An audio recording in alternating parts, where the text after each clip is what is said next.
podcast Metaverse di ruang Metaverse bersama teman-teman dari Sistem Informasi Unika Sugio Pranoto.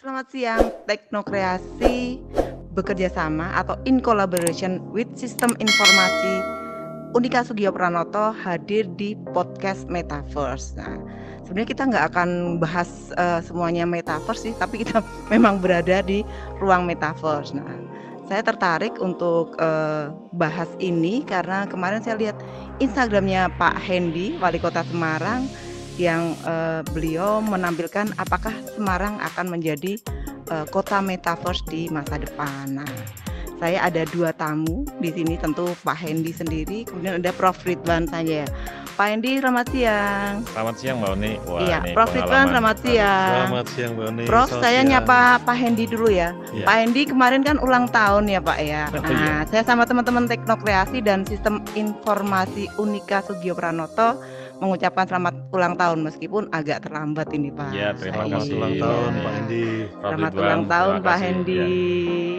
Ya, Iya. ini pengalaman yang keren loh. Jadi kita ini ada wawancara sama Mbak Oni tapi jadi kayak kartun gitu ya. Dan situasinya benar-benar wah, ini kalau suatu saat pasti kejadiannya begini nih. Kita nggak perlu kemana-mana, pertemuan apapun bisa lewat kamera VR ini. Jadi namanya ruang Metaverse gitu ya Mbak Oni ya? Iya, ruang Metaverse Pak. Ini saya seperti berada di lantai berapa nih Prof? 52 tadi ya Prof? 51. 51. 51 ya.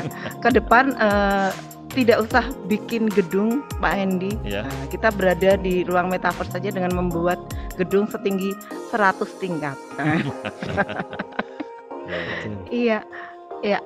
Pak Hendy, mungkin kita langsung aja ke obrolan. Pak Hendy kemarin kan sukses menggelar Semarang Healthy City Summit, ya kalau nggak salah. Kemudian ada Semarang Night Carnival. Nah, ke depan akan ada acara apa lagi nih Pak? Ya, jadi orang-orang Semarang nunggu-nunggu ini Pak. Begini Mbak Oni, Prof Ridwan, kita ini kan 2 tahun ya berjuang menghadapi pandemi COVID. Kita ini belajar dari sesuatu yang tadinya tidak pernah ada di dunia ini, termasuk di kota Semarang. Tapi lambat laun saya rasa perkembangannya sudah semakin oke nih, terutama angka-angka penderita, kemudian juga cara-cara kita menghadapi COVID yang sebagian besar masyarakat, terutama yang ada di Indonesia, di Semarang ini, mereka sudah bersepakat. Ya 2 hal aja kata kuncinya. Satu adalah protokol kesehatan yang ketat, memakai masker, menjaga jarak, sering mencuci tangan, sering menjaga kebersihan badan, atau yang kedua, ya vaksinnya harus lengkap, V1, V2, V3 gitu. Nah, setelah kita mencoba menerapkan ini selama 2 tahun, muncullah sebuah optimisme. Nah, setelah kita paham tentang itu, maka sebuah mimpi yang dulu sempat kita tinggalkan ini harus kita raih lagi. Apa itu mimpi ini? Bagaimana kemudian Semarang berkembang secara luar biasa, baik pembangunannya, ekonominya, sosial budaya, dan lain-lain. Salah satunya adalah deklar kita terhadap kota pariwisata di tahun 2013. Ini coba kita bangkitkan lagi.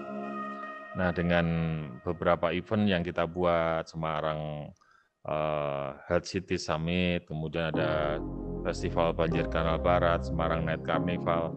Ini bagian kita kemarin mencoba melakukan kegiatan-kegiatan yang sesuai dengan prokes, kemudian masyarakatnya juga sudah paham tentang vaksin, kemudian mereka datang bareng-bareng dari seluruh penjuru kota di Indonesia. Dan langsung hari itu selama beberapa hari kita merasakan hotelnya penuh, pusat kulinernya penuh, restoran-restoran juga penuh. Artinya ada sebuah optimisme kita bahwa situasi terkait dengan pandemi ini bisa kita lewati dan kita boleh berkegiatan apapun, meskipun catatannya dua tadi, prokes dan percepatan vaksin. Gitu Mbak Uni. Ya, jadi nanti ke depan masih akan ada banyak acara-acara ya Pak ya? Oh ya, karena ya, kita sudah menyongsong era endemi ya Pak ya?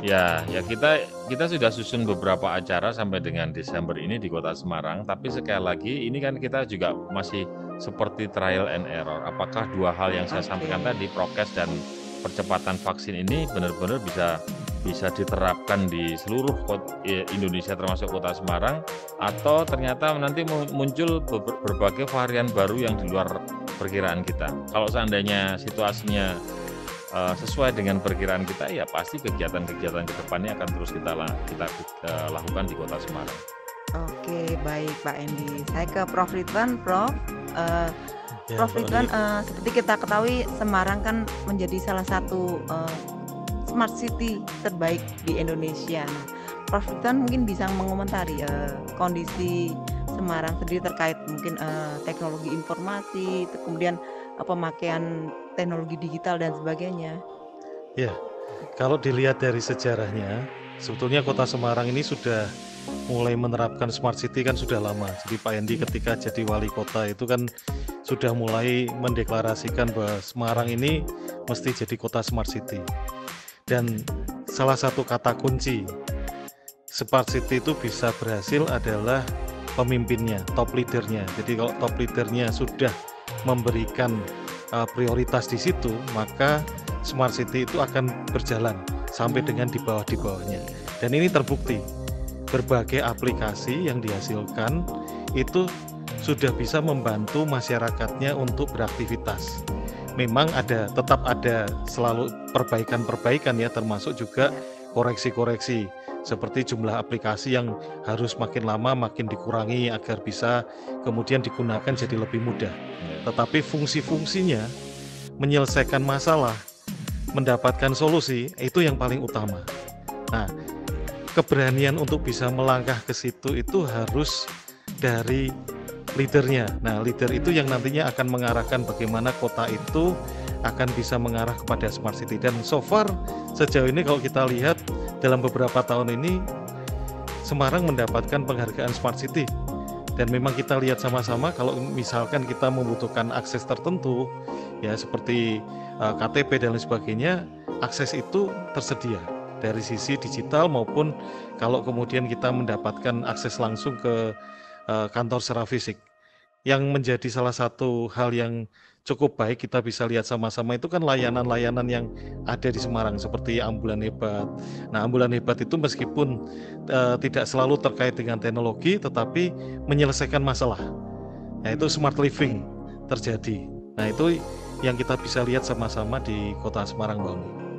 Oke, iya. Berarti saya ke Pak Hendi lagi. Pak Hendi, apa Ya, Pak gimana? kiat-kiatnya sampai bisa menjadi salah satu kota terbaik nih untuk smart city ini di Indonesia? Ya kalau saya cuman mencoba jadi orang yang mau mendengarkan keluhan orang lain, orang yang mau mendengarkan saran kritik dari orang lain kan gitu. Terutama kalau kita turun ke bawah, ke masyarakat. Kalau seorang pemimpin nggak mau dengerin lawan bicara, isinya hanya kepengen memerintah aja, ya dia pasti nggak akan bisa mendapatkan masukan yang up to date. Tapi dengan kita mendengarkan ibu-ibu, Pak, ini loh Pak, minyak goreng di tempatku sulit, nah, kita cari solusinya. Pak, ini loh Pak, jalan di tempatku sulit, kita cari kebijakan untuk bisa mengatasi. Dan seterusnya, termasuk datang ke tempat pakar kayak Prof. Ridwan, ke beberapa perguruan tinggi, ya kita harus mau mendengarkan. Sepahit apapun yang disampaikan mereka, saya rasa kalau kita berpikir dengan hati yang jernih, pasti akan ada nilai-nilai positif yang bisa menjadi referensi kebijakan kita ke depan. Gitu aja Mbak Uni. Iya, oke. Ya, Prof, kalau untuk Semarang sendiri, Prof, teknologi seperti apa yang harus dikembangkan lagi nih, Prof? Meskipun sudah jadi yang terbaik ya tadi, bukan terbaik ya, maksudnya sudah menjadi salah satu yang terbaik. Ya, kalau kita lihat dari jumlahnya Mbak Uni, sebetulnya Semarang itu kalau dari hal sisi itu ya teknologi informasi itu ada 600 aplikasi. 600 aplikasi. Terus banyak kemudian ya, Prof? sampai dengan 800 kalau itu dihitung termasuk website-website yang dikembangkan. Okay. Nah, justru memang kalau dari sisi jumlah aplikasi teknologi informasi itu ya, itu memang mestinya akan disusutkan, jumlahnya tidak sebanyak ini sehingga semua pengguna itu tidak kesulitan. Kalau fungsi A harus cari aplikasi tertentu, fungsi B cari aplikasi tertentu, kan tidak. Tetapi menariknya begini, berbagai hal yang lain itu yang dikembangkan di Kota Semarang seperti museum dengan berbagai kelebihannya gitu ya, itu kan menjadikan bahwa kita tidak hanya fokus di bagian aplikasi saja, bagian teknologi informasi saja, tetapi juga pengetahuan, tetapi juga kualitas hidup. Bahkan kalau kita lihat dari Pak Hendy kemarin di IG-nya menampilkan Metaverse Kota Semarang, bisa jadi kemungkinan ke depan itu juga Semarang bisa mengembangkan ke arah sana, meskipun saat ini Metaverse ini dalam tahapan masih di awal gitu. Tapi saya yakin Semarang kalau dalam soal teknologi informasi sekarang ini sudah terdepan di Indonesia. Indonesia ya, oke. Iya. Nah, kembali ke Pak Hendy. Pak Hendy tadi kan sudah banyak nih aplikasi yang dikembangkan. Nah, sekarang ini seperti kita sekarang ada di ruang Metaverse. Seperti kemarin saya lihat di Instagram Pak Hendy, Semarang haruskah atau akankah menjadi kota Metaverse? Kalau komentar Pak Hendy sendiri gimana Pak? Ini kan teknologi semakin berkembang ini Pak. Ya, ada dua. Yang pertama saya setuju yang disampaikan Prof. Ridwan. Kebetulan Prof, beberapa waktu yang lalu saya sudah kumpulkan teman-teman OPD untuk kemudian bisa mengevaluasi aplikasi yang sudah di-launching oleh teman-teman OPD. Artinya dari sisi kemanfaatannya dapat nggak? Kalau misalnya setiap hari mereka kemudian bisa diikuti oleh masyarakat jumlahnya ratusan, ya mungkin masih oke lah. Tapi kalau setiap hari itu nggak ada yang buka aplikasi itu, ya lebih baik di-delete saja. Yang kedua terkait kedepannya gimana Pak Hendy? Ya buat saya yang namanya teknologi ini sesuatu yang memang diharapkan bisa membantu manusia, terutama di dalam menyelesaikan kinerja program-program kerjanya. Maka begitu ada peluang apapun kemajuan teknologi termasuk Metaverse yang kita diskusikan hari ini, ya saya berharap kita ini bisa memahami dan kemudian kira-kira diterapkan atau tidak tergantung sisi kemanfaatannya. Jadi kalau sekarang ini kita sudah bisa melakukan kegiatan, apa nih istilahnya Mbak nih? Podcast ya Pak, podcast Metaverse ya? Podcast tapi di ruang seperti ini ya keren juga. Apakah nanti kemudian semua harus seperti ini, ya kita lihat situasi yang ada di Republik kita. Yang penting kawan-kawan sudah paham, masyarakat sudah paham bahwa ada ruang seperti Metaverse ini yang bisa dipakai untuk kita melakukan aktivitas kerja di kemudian hari. Oke, baik. Prof, ngomong-ngomong soal Metaverse nih Prof, mungkin teman-teman banyak yang belum tahu nih apa itu Metaverse. Nah, kita kebetulan sudah nyoba ya Prof. Nah, ke depan Metaverse itu bisa dipakai untuk apa aja sih Prof? Ya, baik Mbak Uni. Jadi kalau kita lihat dari konsepnya Mark yang pemilik Facebook sekarang namanya jadi Meta. Itu kan sebetulnya mempertemukan orang-orang, mempertemukan kita-kita ini di ruang tanpa batas. Jadi entah itu bertemu, entah itu melakukan pekerjaan atau bahkan aktivitas-aktivitas yang lain. Nah, untuk bisa masuk ke dalam ruang yang berbeda itu, Mark memang menggunakan alat bantu. Jadi seperti kacamata virtual reality gitu ya. Yang mungkin makin lama makin murah ketika ke depan itu banyak yang memproduksi. Dan bertemu secara fisik, meskipun fisiknya masih avatar, masih dalam bentuk kartun. Kedepannya bisa juga nanti akan terbentuk fisik yang sama dengan kita yang ada di dunia nyata. Nah itu nanti kedepannya bisa macam-macam. Kalau mau nonton konser nih, saat ini kan sebetulnya sudah ada konser kita tonton bareng-bareng di dunia Metaverse gitu ya. Mungkin juga dengan biaya-biaya tertentu kedepannya. Saat ini masih banyak yang gratis gitu ya. Kedepannya bisa nonton. Nah itu membuka peluang. Yang ada di dunia fisik juga bayar, yang di dunia meta juga bayar gitu kan. Jadi pendapatannya bisa dari berbagai sumber. Itu bukan hanya dari satu sumber. Misalkan saat ini kita pengen bertemu, pengen podcast gitu ya.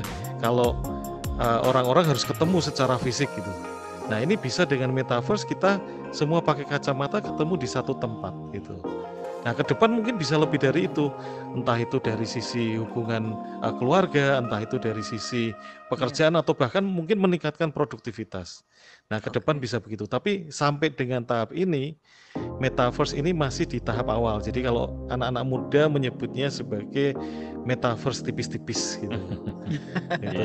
Masih tipis-tipis ya Prof ya. Tipis-tipis. Jadi nanti Tipis-tipis akan ya. hadir era tebal-tebal ya Prof. Tebel-tebel nanti. Tipis-tipis saja udah keren gini ya. Iya. Ini sesuatu yang wah baru bener loh buat Pak Andi, kita. sebelum saya akan bertanya apakah Semarang akan menjadi kota metaverse, perasaannya gimana Pak hadir sebagai sosok avatar seperti ini Pak? Iya bener. Saya rasa kalau ini nantinya terjadi seperti ini, ya pasti pergerakan manusia di luar ini sangat berkurang. Kita bisa ngapa-ngapain aja dari dari sebuah ruang kecil, tapi kita bisa menjelajah kemana-mana. Apakah itu tepat untuk Kota Semarang? Ya kita lihat situasi nanti. Tapi yang penting, sikon ya Pak ya. ya, yang penting masyarakat harus tahu dulu bahwa Iya. ada metode-metode seperti ini yang kemungkinan besar nanti kita harus mengikuti atau nanti lihat sikon ke depannya. Iya, tapi mungkin nanti bisa dikembangkan untuk wisata, pariwisata Ya, ataupun pasti hal-hal harus lain ya Pak ke ya. sisi yang lebih positif untuk Iya. kemajuan kota. Iya. Prof, kalau pengen mengembangkan metaverse sebenarnya apa sih yang dibutuhkan Prof? Teknologinya, kemudian SDM-nya seperti apa? Ya, jadi sekarang ini kan sudah itu ya lintas disiplin ya.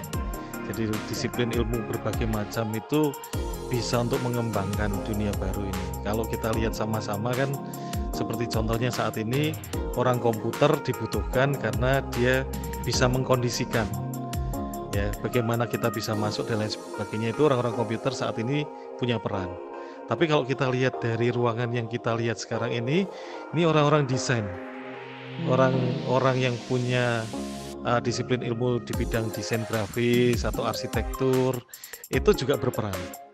Nanti ke depan juga mungkin akan ada orang-orang yang bergerak di bidang manajemen. Karena misalkan saat ini kita baru hanya menggunakan untuk ngobrol podcast, tapi ke depan bisa jadi bisnis itu berhubungan saat ini hanya dengan website, kemudian ke depannya bisa bertemu secara langsung gitu. Bahkan di pemerintahan juga semula orang harus datang ke kantor pemerintahan, tapi dengan kemudian menggunakan metaverse ini bertemunya itu secara virtual dan kemudian terjadi layanan-layanan yang lebih cepat. Sekarang ini menggunakan website saja sudah cepat, apalagi kemudian kita bertemu secara virtual dan bisa ngobrol langsung, bukan ngobrol dengan websitenya gitu, tapi ngobrol dengan orangnya.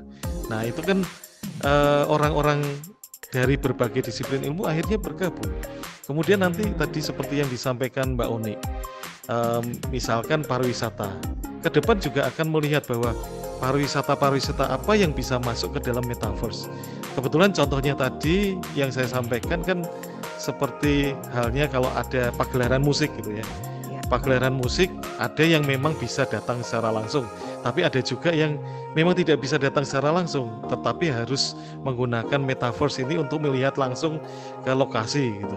Nah itu kan juga salah satu cara penggabungan ke depannya itu teknologi yang kita kembangkan ini dengan kondisi real. Nah, itu butuh orang-orang yang bisa untuk menjadi EO, event organizer gitu ya. Orang-orang dari pariwisata bisa masuk ke situ. Jadi banyak sekali sebetulnya bidang ilmu yang bisa bergabung untuk menyukseskan metaverse kalau seandainya Semarang itu juga punya. Karena Seoul juga sudah merencanakan dalam waktu 10 tahun ini dia juga harus menjadi kota metaverse juga gitu. Iya. Pak Andi tantangannya akan semakin berat nih Pak. Iya. Soal nanti mungkin membangun teknologi digital dan sebagainya, mempersiapkan SDM. Nah, Pak Andi sendiri bagaimana Pak? Menurut Pak Andi? Ya, saya rasa tahapan untuk ke arah menuju sebuah kota metaverse ini masih sangat panjang ya. Yang sekarang kita lewatin hari ini aja, untuk kita bisa melakukan podcast diskusi seperti ini kan pasti masih butuh peralatan yang ini ya masih mahal ya Prof ya? Masih mahal, ya, masih 5 mahal. juta. Jadi artinya hanya orang-orang tertentu yang bisa menggunakan metode ini untuk mereka bisa melakukan aktivitasnya. Jadi perjalanan ke depan saya rasa nanti siapapun ya pemimpin di Semarang, masyarakatnya juga nanti pasti juga akan semakin memahami bahwa smart city atau kemajuan teknologi dan juga pengembangan metode-metode seperti ini saya rasa menjadi sebuah hal yang memang harus kita ikutin. Tapi penerapannya tentu saja tergantung dari kecepatan dan kesigapan baik dari unsur birokrat maupun masyarakat. Jadi seperti yang disinggung Prof. Ridwan di depan tadi, ini juga kita pahami semakin banyak aplikasi belum mencerminkan bahwa kota itu sudah membuktikan dirinya sebagai smart city. Tapi bagaimana kemudian aplikasi itu juga dipakai oleh masyarakat, ada manfaatnya. Nah, sama seperti ini. Nanti kalau ke depannya Semarang sudah menuju sebuah kota metaverse, kalau masyarakatnya juga sudah siap, ya pasti keren. Tapi kalau masyarakatnya belum siap, ya itu berarti cuman gaya-gayaan aja. Ya. Pak Hendy, sejauh ini bagaimana Pak Hendy mungkin dan tim meliterasi masyarakat atau warga kota Semarang ini untuk memanfaatkan teknologi, bahwa teknologi ini loh bermanfaat untuk mempermudah kalian. Kita juga menyiapkan aplikasi-aplikasi yang udah deh kalian nggak usah ribut, ini sebenarnya bisa dipakai gitu. Ya, yang kami lakukan hari ini dengan membuat sebuah model program-program. Misalnya orang antri lama gitu kan, terus kemudian ada pengembangan antri supaya beraturan dia harus ngambil kartu. Nah, sekarang dengan model kemajuan teknologi, dia bisa juga antri dari rumah lewat online. Ada yang menerapkan, ada juga yang tidak, masih tetap ngambil kartu. Ya ada, ya namanya manusia, namanya masyarakat. Tapi dengan kita membuat hal-hal seperti itu secara masif, serentak di setiap outlet maupun di tempat pelayanan publik, ya saya rasa masyarakat lama-lama akan terbiasa. Dia kemudian akan memakai media online untuk dia antri atau program-program yang lain seperti perizinan. Sekarang ini kan kita punya program yang bisa dipantau oleh masyarakat terkait perizinan. Jadi masyarakat dengan memakai media online tersebut lewat aplikasi yang namanya Shield tadi, dia tahu dia ngurus KRK, dia ngurus perizinan yang lain, posisinya hari ini sampai di mejanya siapa. Lalu bisa dilakukan percepatan dengan cara komunikasi. Nah, itu yang memakai aplikasi tersebut. Yang belum ada Pak Hendy, ya ada juga, datang ke kantor masih ada ngecek nih izinku sampai mana ya. Tapi kalau lama-lama kita buat model ini secara masif dan menyeluruh, akhirnya masyarakat pasti akan terbiasa dengan hal-hal seperti itu. Optimis ya Pak ya, bahwa masyarakat Semarang menjadi warga yang melek teknologi informasi. Ya, harapannya begitu. Ya, sambil berproses, Mbak Uni. Iya, oke. Nah, Prof. Ridwan, kira-kira kapan ini Semarang? Iya, kapan kira-kira Semarang bisa menjadi kota metaverse menurut Prof. Ridwan? Ya, saya yakin sih cepat ya. Dalam waktu tidak terlalu lama gitu. Oke, siap. Kita bisa berada di gedung balai kota seperti ini ya Prof ya, di lantai 51 ya Prof ya. Iya. Bagus loh itu di sebelah kanan kita, ada cakar langit yang lain. Ya, jadi teman-teman, saya Pak Hendy dan Prof Ridwan melihat Pak Hendy ini di gedung balai kota di lantai 51. Waduh, Prof, Pak Hendy, ini waktunya sudah habis nih Prof. Saya tadi di kode. Pak Hendy, terima kasih. Prof Ridwan, terima kasih sudah ngobrol di channel Teknokreasi in collaboration with Sistem Informasi Unika Sugio Pranoto di podcast Metaverse. Pak Hendy, sukses. Terima kasih, Mbak Uni, terima kasih ya. Pak Hendy, sukses selalu. Semoga sehat selalu dan tetap membawa Semarang yang menjadi terdepan. Prof Ridwan, sama-sama. Terima kasih sudah ngobrol soal teknologi informasi. Teman-teman yang nanti silakan melihat di channel Teknokreasi ataupun Sistem Informasi Unika. Selamat siang. Selamat siang.